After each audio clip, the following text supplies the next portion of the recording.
Di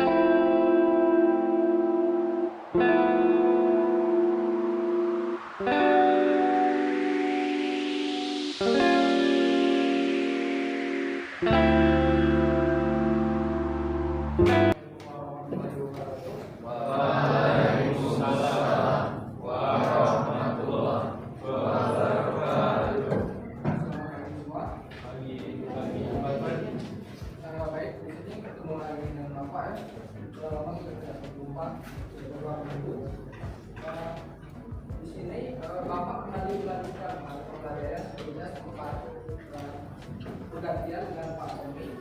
Sekarang minggu ke depannya nanti kembali lagi dengan Pak Tommy.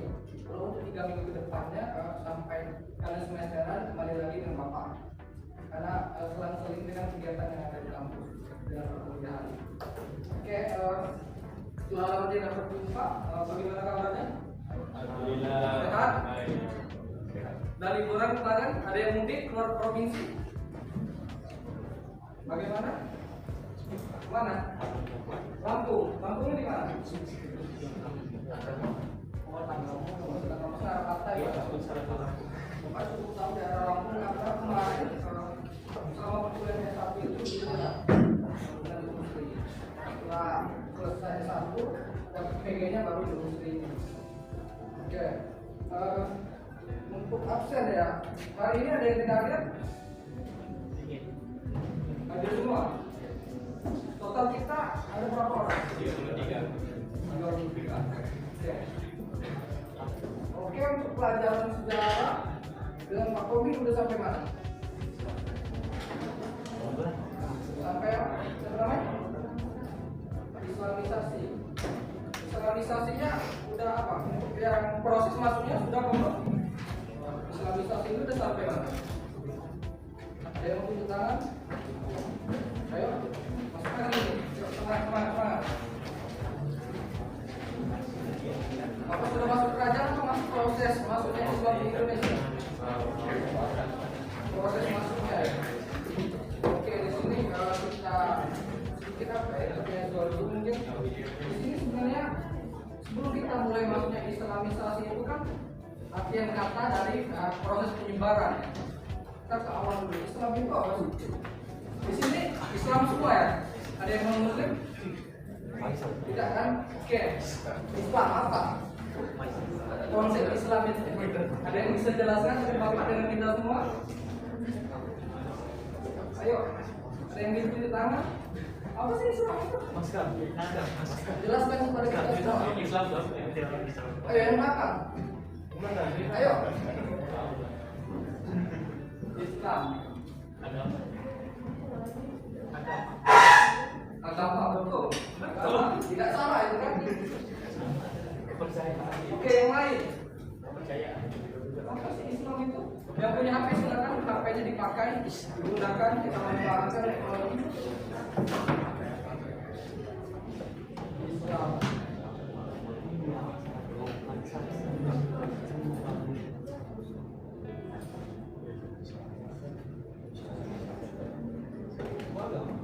Ayo. Agama lain. Sebelah kanan, sebelah kiri. Apa sih Islam?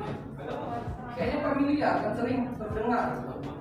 Islam kemarin baru melewati gitu, melaksanakan salah satu hari raya dalam agama Islam, Idul Fitri. Ada nggak khutbah gitu yang di masjid masing-masing menjelaskan Islam itu sebenarnya apa? Hakikat Islam apa sih? Selamat, betul ya. Hakikat Islam itu selamat. Ada yang sudah nemu jawabannya? Yang sudah nemu, ayo tunjuk tangan. Silakan ilmunya itu yang sudah didapat sharing, bagi dengan teman-temannya. Selamat. Berarti secara apa ya? Secara peribahasa, secara etimologi, secara bahasa, maksud dari Islam itu apa? Islam. Ayo yang belakang. Ayo, siapa mau bacakan deh? Islam Islam secara etimologi bermakna tunduk patuh dan penyerahan diri secara total kepada syariat Allah Ta'ala. Oke, berserah diri. Tujuannya untuk selamat dunia. Lalu timbul lagi pertanyaan selanjutnya. Kan yang sebelum masuknya Islam itu ada apa di Indonesia? Sudah ada Hindu dan Buddha. Lalu kok bisa yang sebelumnya sudah ada Hindu, sudah ada animisme dan dinamisme, lalu tiba-tiba ada agama baru nih, agama baru kita belum tahu apa-apa tentang Islam. Tiba-tiba yang sebelumnya beragama Hindu, agama Buddha berpindah lagi, berkeyakinan menjadi Islam. Yang kita kenal sekarang ini mayoritas dibandingkan agama yang sebelumnya. Nah lalu kita bertanya, mengapa itu bisa terjadi? Apa saja yang melatar belakang? Apa yang membuat agama yang bukan yang pertama, tapi sekarang menjadi mayoritas agama di negara kita ini? Ayo, ada yang bisa jelaskan mungkin? Yang punya pendapat ada apa? Di sini kan kita belajar, tidak ada yang salah pada sejarah.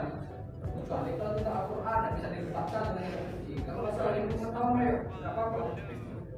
Ayo, siapa mau? Siapa? Bawas. Ayo, Bawas. Ayo, Bawas. Kira-kira apa sih penyebabkan Islam ini? Bukan yang pertama kali datang, terus tiba-tiba sekarang menjadi mayoritas. Di atas 80% mungkin agama Islam di Indonesia pengaruhnya.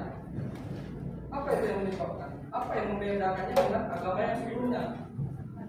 Ayo, belakang lagi mungkin yang pojok. Dan kemarin wawancara menjadi artis. Ayo. Islam tidak ada sistem kasta. Nah betul, salah satunya tidak ada sistem kasta. Jadi dalam Islam ini sebenarnya kan ada kasta. Kasta ini tidak boleh menikah dengan tidak boleh berhubung dengan yang lain. Tambahan dari takdir. Proses masuknya mudah. Dengan apa? Tidak ada proses yang ribet dibanding dengan sebelumnya. Harus apa ya? Harus mandi, harus cara ini. Kau kan masih Islam. Kalau bebas saja, ada saksi, sudah selesai. Kuncinya sebenarnya agama itu kan kepercayaan. Kalau percaya, kita bisa mengaduk kalau Islam. Lalu apa lagi? Selain itu,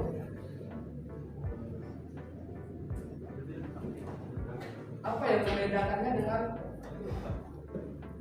tahu Sunan Kalijaga? Dia berdakwah itu menggunakan apa? Wayang kulit. Wayang kulit itu dari budaya apa? Jawa. Biasanya kalau wayang kulit itu betul. Jadi proses budaya atau hasil budaya yang sebelumnya sudah ada sejak zaman Hindu-Buddha, kan wayang itu biasanya kan mengisahkan tentang cerita tentang Mahabharata kan pada umumnya. Itu kan diangkat lagi, diambil cara penyebarannya, bukan ceritanya, bukan ajaran agamanya yang dipakai oleh Sunan Kalijaga, tapi medianya, yaitu menggunakan media wayang kulit. Bapak ada video itu tentang proses masuk Islam untuk sekedar mengingatkan kalian kembali mengenai teori seperti apa, saluran apa, dan budaya yang seperti apa. Oke, kita mulai pertama. Halo guys, kita lagi di Historik Indonesia. Pada video sebelumnya kita sudah membahas mengenai sejarah munculnya agama Islam. Bagi yang belum nonton, silahkan cek link yang ada di kanan atas video ya. Pada video kali ini kita bakalan membahas tentang masuknya agama Islam ke Indonesia. Seperti kita tahu, agama Islam merupakan agama yang paling banyak dianut masyarakat Indonesia, yaitu sekitar 87%. Lalu bagaimanakah proses masuknya agama Islam ke Indonesia? Mari kita bahas guys. Untuk memulai proses masuknya agama Islam, kita perlu membedah teori terkait masuknya agama Islam ke Indonesia guys. Yang disebut yaitu teori Gujarat, teori Mekah, dan teori Persia. Teori Gujarat. Teori ini didukung oleh Snow Carbonnier, William Sartre, Bernard Fleck, dan J.P. Keppel. Pada video yang kedua, Sekarang, agama Hindu dan Buddha merupakan agama yang paling banyak dianut masyarakat kita. Pertanyaannya adalah, Mengapa Islam dapat berkembang dengan sangat pesat hingga menjadi agama mayoritas di Indonesia? Dan bagaimanakah proses penyebaran agama Islam? Penyebaran agama Islam pada umumnya disebarkan dengan cara damai, sehingga mendapatkan sambutan baik dari masyarakat kita. Faktor keterbukaan dan keramahan masyarakat kita juga turut andil dalam penerimaan agama Islam sebagai agama baru di tengah masyarakat kita. Selain itu, untuk memeluk agama Islam syaratnya sangat mudah, yaitu hanya dengan membaca 2 kalimat syahadat saja. Ayat, gamelan, dan gending atau lain. Tokoh yang menyebar ajaran Islam melalui kesenian yaitu Sunan Kalijaga dan Sunan Bonang. Dagangan dilanjutkan oleh perkawinan, apa? Dakwah, terus pendidikan, tasawuf. Oke, dagang ini ada salah satu video yang merupakan bukti gitu kebudayaan dari proses penyebaran Islam. Mungkin di sini ada yang dari Bengkulu atau mungkin pernah ke Bengkulu. Pernah dengar upacara tabak mungkin? Oke, dari sini kita akan menonton. Kan tabak ini tadi sudah dijelaskan ya. Salah satu bukti penyebaran Islam yang berasal dari Persia. Karena pada umumnya peringatan mengenai kematian cucu Nabi Muhammad itu, Hasan dan Husain itu umum gitu dilaksanakan di Persia atau yang sekarang itu lebih dikenal dengan Iran. Mengapa mereka meyakini bahwa Islam itu awalnya dari pedagang dari Iran? Karena itu tadi di era Bengkulu yang pada itu ada upacara tabuk yang itu identik dengan masyarakat aliran Syiah yang umumnya itu sebagian besar itu berasal dari Persia atau Iran.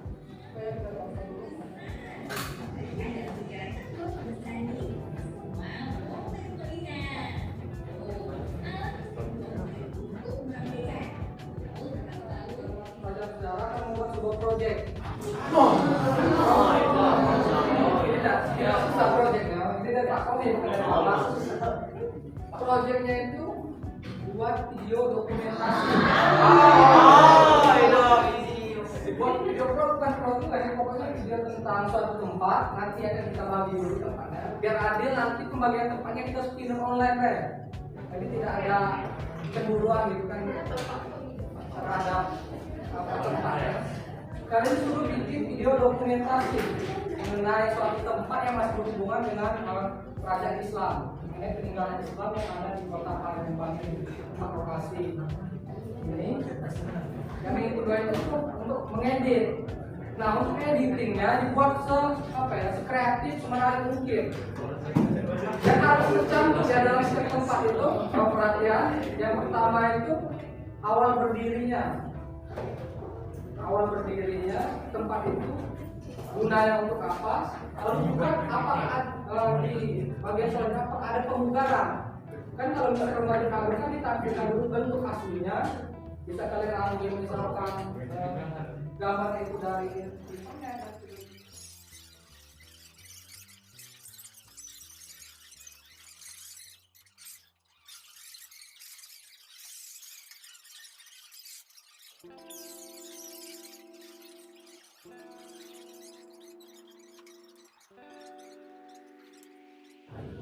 Oke ya, ini pembagian kelompok kita untuk proyek video.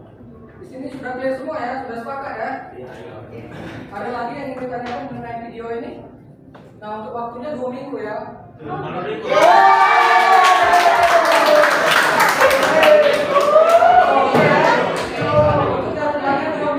Jadi harus selesai. Nanti ditampilkan di tempat kelas.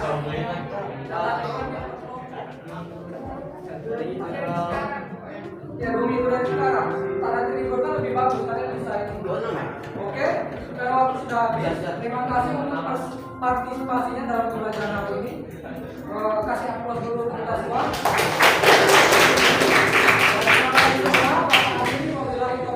Wassalamualaikum warahmatullahi wabarakatuh.